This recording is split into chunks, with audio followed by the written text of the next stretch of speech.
হিংসা, প্রতিশোধ, প্রতিহিংসা একটি মানুষ, একটি দল বা যেভাবে আমরা বিবেচনা করি তার পরিণতি কি হতে পারে আমরা দেখেছি 5ই আগস্ট।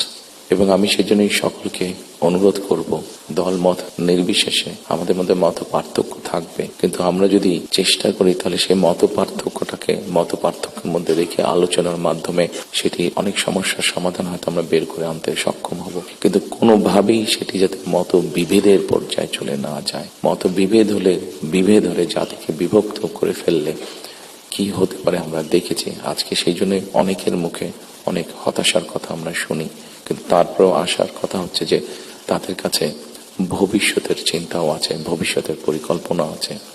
এখানে একজন বক্তা বলেছেন, পানির কথা বলেছেন, ওনার সাথে আমার কিছুদিন আগে কথা ছিল, ওনার সামনে আমি আরো বিষয় তুলে ধরেছি।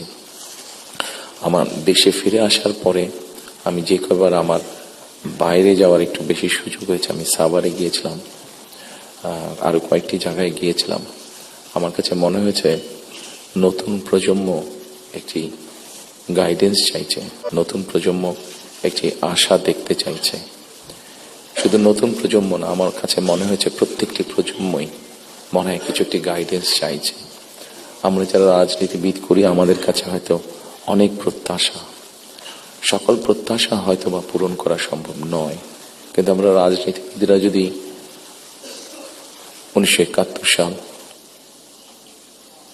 1990 সাল, 2004-এর 24 সালের 5ই আগস্ট এই সবগুলোকে আমাদের সামনে রেখে আমরা যদি দেশের স্বাধীনতা, দেশের সার্বভৌমত্বের জন্য কাজ করি, তাহলে নিশ্চয়ই আমার কাছে মনে হয় একজন রাজনৈতিক কর্মী হিসাবে আমি দৃঢ়ভাবে বিশ্বাস করি